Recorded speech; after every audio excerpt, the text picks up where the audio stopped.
안녕하세요. 저는 하태무의 책 읽어주는 여자를 진행하는 시인 수필가입니다. 매주 금요일 저녁 8시부터 30분간 신비한 나라도 구경하시고 촉촉한 신화 수필을 들으시며 간접 경험을 쌓아주시기 바랍니다. 오늘은 봄꽃들이 자욱하게 흩날리는 봄날의 가운데입니다.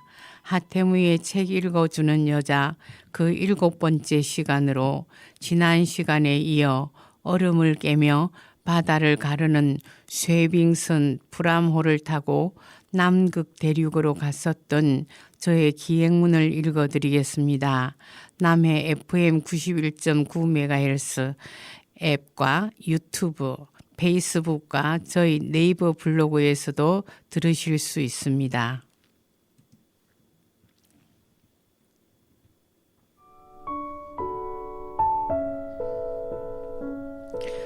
우리가 탄 프람호는 1991년 설립된 국제 남극 투어 운영자 협회 IAATO에서 진행하는 프로젝트를 실행하는 학자들에 의해서 탐험이 이루어집니다. 배에 타면 먼저 선장 이하 모든 봉사자들을 소개하는 시간이 있습니다. 선장이 초대한 파티는 7층 파노라마 데크에서 이루어졌습니다. 음식 담당 서비스는 호텔장이라고 하여 5성급 호텔 수준의 음식과 객실의 서비스를 관장하는 분이 맡아 합니다. 방마다 청소하는 도우미가 배정되어 있고 웨이트레스와 웨이터는 일사불란하게 손님들의 어려운 점을 돕습니다. 그리고 빨간 줄이 있는 라이프 자켓을 입고 하얀 생명줄이라는 걸 목에 걸고 작은 보트를 타야 한다는 옷을 입고 프람호의 5층 데크에서 기념으로 사진을 찍었습니다. 배에서 관계자들이 하도 춥다고 엄포를 놔 옷을 엄청 껴 입었지만 사실은 그리 춥지 않아 더워 죽는 줄 알았습니다. 그리고 전 세계 대양의 균형을 유지시켜주는 이 남극 바다의 신비에 대해서, 남극의 화석과 역사에 대해서, 아문센과 스콧의 위대한 항해에 관해서 영어와 독일어로 이루어지는 강의가 있었고, 저녁에는 정찬으로 연어 요리를 준비해 두고 있었습니다. 배가 독일 배였으므로 대부분의 승객들은 독일어권 사람이었기 때문에 긴 설명은 독일어로, 영어는 짧고 간단하게 이루어졌습니다. 가이드 이 선생은 매일 이루어지는 선상 강의를 미리 신문으로 만들어 객실에 넣어줍니다. 하루 종일 남위 40도에서 65도 범위의 드레이크 패시지를 항해하게 됩니다. 지구상에서 험하기로 가장 악명 높은 드레이크 패시지를 사람들은 지저대는 40도, 미쳐 날뛰는 50도라고 말한다 합니다. 대륙이 멀어 편서풍이 심하고 1초에 1억 5천만 큐빅 속도로 순환하는 물이 멀리 북극해로 흘러갔다가 열대와 온대의 해양수를 차갑게 만든답니다. 한국에서 온 우리 일행들은 약 40시간의 긴 비행기 여행, 심한 파도로 인한 뱃멀미 때문에 저녁을 먹은 후 멀미약 한 알씩을 먹고 밤 내내 자고 또 오후 내내 객실에서 푹 쉬었습니다. 그리고 아침에 갑판으로 나온 일행들은 육지라면 그냥 내리고 싶은 심한 배멀미인데도 내릴 수도 없는 남극을 공연히 왔다고 투덜댑니다. 이 배의 모든 잔심부름은 거의가 필리핀 사람들이 합니다. 서너 번의 저녁 정찬 외에는 모두 자신이 직접 가져다 먹는 뷔페식입니다. 밤에는 세클튼과 인듀어런스의 탐험이란 영화 한 편을 보았습니다. 이 또한 남극을 탐험하며 겪었던 감동적인 이야기였습니다. 영국 출신의 탐험가 어니스트 세컬턴의 이야기를 다룬 책을 영화화한 것, 거친 남극과 싸우는 인듀어런스호 28명의 대원들의 고군분투하는 모습을 담은 영화입니다. 남극을 동서로 횡단하겠다는 야망을 품은 세컬턴은 재정 지원을 받기 위해 2년여에 걸쳐 정부와 여러 과학단체를 설득하는 한편 탐험에 참가할 대원들을 모집합니다. 1. 위험천만한 여행에 참가할 사람 모집. 1. 임금은 많지 않음. 1. 혹독한 추위. 1. 수개월 계속되는 칠흑 같은 어둠. 1. 끊임없이 다가오는 위험. 1. 무사귀하니 의심스러운 여행임. 물론 성공할 경우에는 커다란 명예와 인정을 받을 수 있음. 무려 5천여 명의 지원자 중에 선발된 27명의 대원들과 함께 1914년 8월 1일 드디어 남극 횡단 탐험을 위한 인듀어런스호가 영국을 출발합니다. 세컬턴경과 27명의 대원들은 인듀어런스호를 타고 영국을 출발하여 남극 탐험을 시작합니다. 남극의 외들해에 들어서는 순간 그토록 믿었던 인듀어런스호가 떠도는 얼음에 포위당하여 표류하더니 마침내는 그 큰 얼음의 압박에 선체에 금이 가면서 물이 새어 들어오기 시작합니다. 구멍을 막으려는 온갖 노력에도 불구하고 배는 서서히 침몰해가고 세컬턴 대장은 대원들에게 배를 탈출하라는 명령을 내립니다. 남극의 긴 겨울이 끝나 봄 기운이 느껴지던 때 그들은 최소한의 짐을 챙긴 채 개들이 이끄는 썰매를 타고 555km를 행군하여 얼음 위에 첫 기지를 세웁니다. 고래기름으로 스튜를 만들고 바다 표본과 팽킹 고기를 먹으며 대원들은 놀라운 적응력을 보여줍니다. 그러나 그것도 잠시 그들이 머물던 얼음이 조금씩 부서지기 시작합니다. 결국 그들은 얼음이 아닌 육지를 찾아 2대의 돛배와 1대의 고래잡이 배를 띄웁니다. 험난하다는 남극해를 가까스로 빠져나온 그들은 엘리펀트 섬에 도착하게 됩니다. 허나 엘리펀트 섬 역시 안전한 은신처는 아니었습니다. 세컬턴은 구조 요청을 위해 5명의 대원들과 함께 고래잡이 배를 타고 남극해를 건너 사우스 조지아 섬으로 항해해 갑니다. 그때부터 남아있는 22명 대원들의 지리한 기다림이 시작됩니다. 한편 가까스로 사우스 조지아 섬에 다다른 세컬턴과 5명의 대원들은 3명만 구조 요청을 위해 떠나기로 합니다. 최후의 구조 요청을 위해 길을 떠난 세컬턴과 2명의 대원들은 달빛을 받으며 36시간 동안 쉬지 않고 험준한 절벽들을 달립니다. 1916년 5월 20일 그들은 마침내 포경기지인 스트롬리스만에 도착합니다. 세컬턴과 5명의 대원들은 엘리펀트 섬을 떠난 지 4개월 만에 22명의 동료들을 구하러 나타납니다. 희망을 버리지 않았던 그들은 비록 남극을 횡단하는 업적을 세우지는 못했지만 그들은 자신들의 생존을 자신할 수도 없었음에도 불구하고 새로운 세계에 대한 도전을 위해 이 험난한 여정에 참여하였습니다. 끊임없이 그들 앞에 닥치는 상황은 극복하기 힘든 상황이라기보다는 불가능한 상황에 가까웠지만 그들은 결코 물러서지 않았습니다.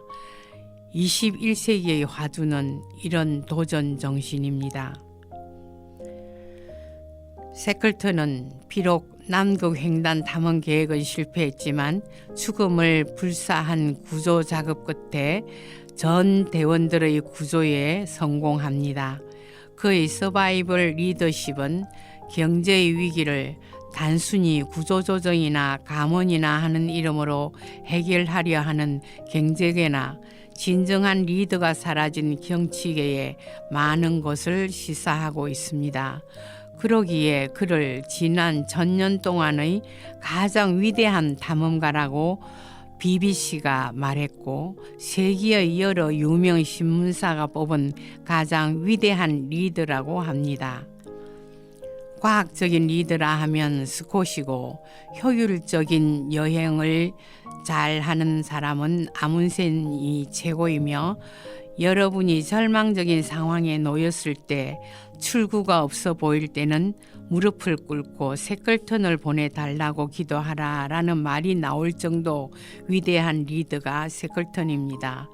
영화는 가슴 먹먹한 감동으로 끝났습니다. 이런저런 의미 있는 프로그램이 진행되고 드디어 남극 대륙이 땅이 보이기 시작합니다. 설레는 가슴으로 객실 창밖을 내다봅니다.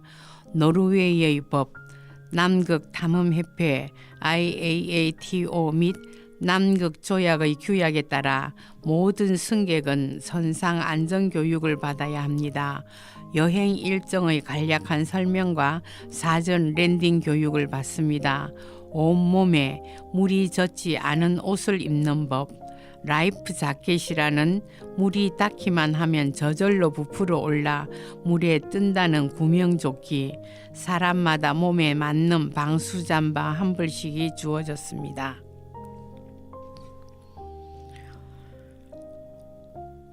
맨 첫날은 턱에 줄이 있다는 턱금 펭귄의 대형 서식지라는 반달 모양의 하프문 아일랜드에 랜딩할 예정이었지만 너무나 강한 바람 때문에 파도가 높아 이 랜딩은 취소되었습니다.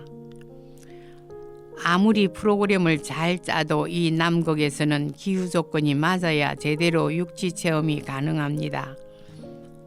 5층 객실밭 갑판에서 멀리 보이는 육지를 보고 사진을 찍으려는데 강한 바람에 몸을 가눌 수가 없을 지경입니다. 겨우 조금 진정될 것 같으니까 1번 그룹부터 작은 보트에 옮겨 타고 랜딩을 시도해 보았지만 흔들리는 보트에서 내려 육지에 오를 수가 없어서 모두 되돌아왔습니다. 그곳은 아르헨티나의 기지이기도 한 곳인데 많은 크루즈 관광선의 기항지이기도 하고 남극 갈매기나 바다 제비류의 새들이 많이 사는 곳이기도 하답니다. 대부분은 다 볼 수 있었다는 이곳으로 첫날 땅을 밟아보는 일이 실패하여 조금 실망하였습니다. 두 번째 랜딩을 시도해 보는 날, 쿠버빌 아일랜드로 가는 날입니다. 쿠버빌은 에레라 해협이 있습니다. 론게 아일랜드와 악토스키 반도 사이의 좁다란 물길이 에레라 해협인데 볼지카 탐험대에 의해 발견된 브뤼셀 대학 교수였던 레오 에레라의 이름을 따서 지었답니다. 바람이 말썽을 부리지 않아야 보고 싶은 풍광을 다 보게 됩니다. 하프문 아일랜드는 보지 못했어도 이번에는 볼 수 있겠지 희망을 버리지 않고 있었더니 오전 10시부터 드디어 랜딩이 시작되었습니다.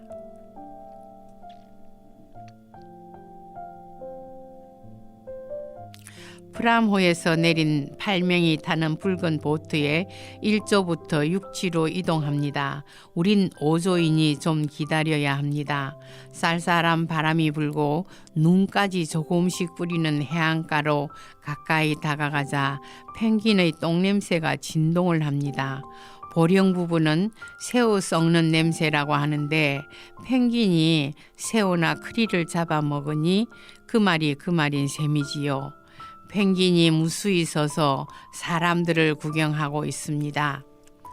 아, 오늘은 바람이 좀 잠잠해져서 사람 구경 좀 하겠군. 이 펭귄이 주인인 땅에서 그들은 자기네들과는 조금 색다른 구경거리를 기다리고 있는지도 모릅니다. 어떤 독일 여행객 여자 한 분이 수영복 차림으로 물속에 붕덩 뛰어들었습니다. 얼음이 둥둥 떠 있는 바다 속에 말입니다. 디셉션 아일랜드라면 그곳 물은 화산 활동으로 따뜻하다지만 여기는 아닌데 그 용기라니. 뚱뚱한 저 여자 물에 빠진 모습 좀 봐. 정말 웃긴다. 옷까지 입고. 여긴 우리 구역이라고. 여기까지 와서 수영을 한다고? 펭귄도 아니면서. 저 짙은 색안경 쓰고 거들먹거리는 꼴 좀 보라지. 아, 우습다. 하하하. 내 예쁜 모습을 보여줘야지. 턱시도를 입고 이렇게 멋지게 걷는 모습을 뒤뚱뒤뚱. 환영의 손뼉을 열심히 칠까? 이렇게 뺑 돌아볼까? 우린 참 외롭다고. 우리를 좀 더 보고 가란 말이야. 펭귄은 우리를 보고 우리는 펭귄을 보고 남극 대륙 북단에 있는 펭귄의 나라 쿠버빌 섬에서 돌아온 후 객실까지 따라온 코를 두를 수 없는 펭귄의 똥냄새. 얼른 샤워실의 세면대에다 바지랑 양말들을 다 담고 빨았습니다. 사진을 찍었는데 누렇게 보이는 땅 같은 것은 다 펭귄의 똥이었습니다. 기온이 차서 썩지 않으니 냄새는 지독할 수밖에 없습니다. 그걸 다 밟으면서 다니며 구경을 했다니. 아마도 펭귄에 대한 예쁜 환상이 다 깨어져 버릴 듯 하지 않습니까? 아르헨티나 기지인 알미란테 브라운의 슬픈 이야기를 듣습니다. 처음에는 남극과 사랑에 빠질 것이고 나중엔 절망할 것이다. 미국의 소설가 킴 스탠리 로빈슨은 그의 책 안타티카에서 이렇게 말했다 합니다. 우리는 그 차가운 남극에서 디셉션 아일랜드의 화산에서 터져 나온 온천물도 느껴보아야 했습니다. 넵튠 해협을 건너며 1819년 2월 영국 상인 윌리엄 스미스와 브랜스필드대의 일행이 발견했다는 남세틀랜드 제도를 파도 때문에 내려가 볼 수 없었습니다. 그런데 사실은 러시아 해군이 남극 대륙을 영국 윌리엄 일행보다 3일 먼저 발견했다고 하더군요. 쿠버빌 아일랜드는 섬이라 대륙은 아니었고 대망의 남극 대륙, 호주보다 더 큰 대륙의 북쪽 끝자락에 작은 점 하나를 찍어보는 첫날이 왔습니다. 우리는 모두 기대에 차 있었습니다. 파라다이스 하버에 있는 워트포트 포인트는 칠레 연구기지 곤잘레스 바들라가 있는 곳인데 그곳은 들리지 않습니다. 그곳의 군인들은 지나가는 배들에게 파라다이스 베이 하버의 주인은 우리들이다 라고 외쳐댔다고 합니다. 프람호는 그 아래쪽에 있는 아르헨티나 기지인 알미란테 브라운에 들렀습니다. 붉은 컨테이너 기지 사무실이 몇 개 바닷가에 놓여 있습니다. 1984년 이 기지의 연구원으로 온 의사 한 명이 너무나 적막한 이곳의 환경에 적응하지 못하고 외로움에 지쳐 서서히 미쳐가면서 이곳의 기지에 있는 모든 시설물에 불을 질러버렸답니다. 그때 함께 있던 7명의 기지 동료들은 미국의 남극 조사선인 플로르두크 선에 의하여 구조된 일이 있었다는 슬픈 이야기가 담긴 곳입니다.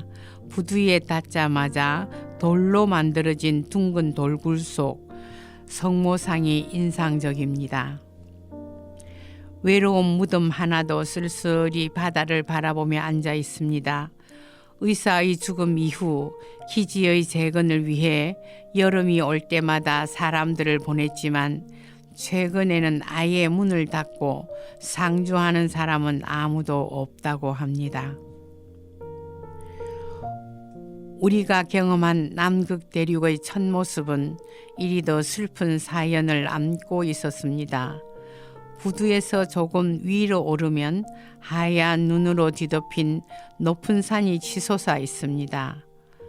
옆에는 쩍쩍 갈라져 지금이라도 떨어져 내릴 것 같은 거대한 얼음덩이가 버티고 서 있는 꼭대기로 헉헉거리며 올라가 아래를 내려다봅니다. 아득히 내려다 보이는 남극 바다는 얼음덩이들을 둥둥 띄워놓고 말이 없습니다. 가마오지 떼가 우지짓고 얼음덩이 위에 바다 표범이 드러누워 재롱을 피우는 모습이 작게 눈에 들어옵니다. 뒤뚱거리는 펭귄은 어디나 똥을 찍찍 갈기며 붉은 컨테이너 막사 사이로 행군을 계속합니다. 산 꼭대기에서 내려올 때는 눈에 엉덩이를 대고 미끄럼을 타고 내려와야 한답니다. 미끄럼이라면 미국 아치에서 공원에서나 캄차카 반도의 아바친스키 삼천고지산에서 이란의 하마단 간지남의 언덕에서 미끄러져 내린 경력으로 자신이 있습니다. 고기도 먹어본 놈이 잘 먹는다지 않았습니까? 아이들처럼 막 신이 납니다. 주변에 보이는 것은 모두 하얀색. 둔덕을 넘을 때마다 엉덩이가 아프고 살 속으로 눈이 날아 들어왔지만 남극 대륙을 체험해 본다는 기쁨에 살 속에 들어온 차가운 눈 따위야 아무것도 아니었습니다. 아침 7시경 남극 최고의 비경으로 꼽히는 르메이르 해협을 지나게 됩니다. 이 아름다운 광경을 놓치면 안 되니 전망대나 가판에서 구경하라는 방송이 있었습니다. 바람이 차갑고 날아갈 듯하여 실제 기온보다 체감 온도가 더 차게 느껴지는 날씨. 많은 사람들이 가판에 서서 지나가는 경치를 바라보게 됩니다. 휠체어를 타신 세 장애자분들도 요양보호사들과 함께 바다를 보고 계셨고 87살이나 되신 독일 할아버지도 가판에 서 계십니다. 사람들의 말처럼 춥기만 하고 별로 볼 것도 없을 것 같은 남극까지 와서 제일 아름답다고 소문난 경치라 하니 객실에 누워서 창을 통해 경치를 볼 수는 없었습니다. 아무리 춥다 하더라도.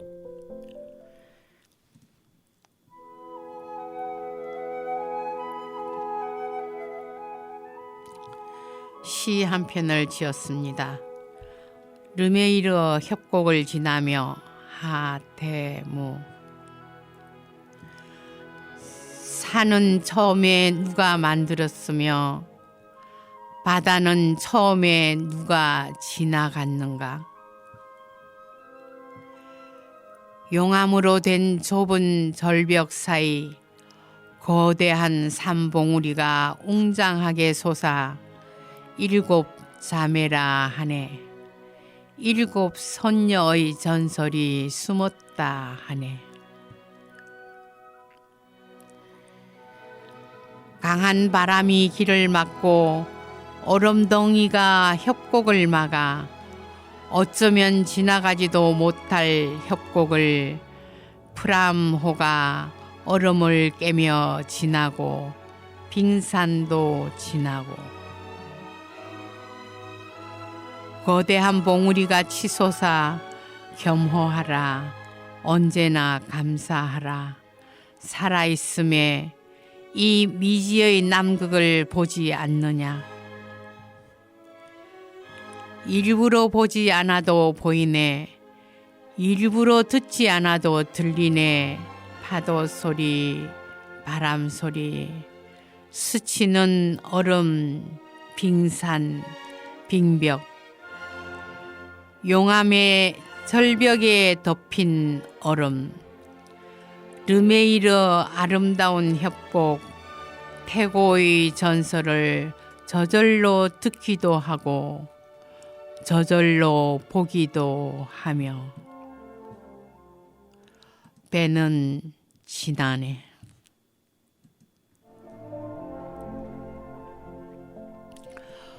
폭풍 속에서 고래잡이를 했던 어부들이 어느 방향으로 불어오는 바람이라도 다 막아낼 수 있는 천혜의 항구라고 이런 파라다이스라는 협곡 이름을 붙였답니다. 처음으로 남극 대륙을 밟아 우지직거리는 빙산의 금 가는 소리를 들으며 미끄럼의 탄 감격은 오래 간직하고 싶은 추억입니다. 일렁거리는 보트에서 배에 올랐는데도 갑판에 서서 망연히 둥둥 떠다니는 얼음산을 보며 사진을 찍었습니다. 모처럼 나온 해가 푸른 하늘과 흰 구름 그림을 만들어냅니다. 물밑으로 그림자를 거꾸로 박은 얼음덩이들이 둥둥 떠다닙니다. 자연이 만든 조각품은 거대하기도 하고 신비하기도 하고 절묘한 조화를 이루어내기도 합니다. 파라다이스 협곡은 과연 파라다이스 협곡이었습니다.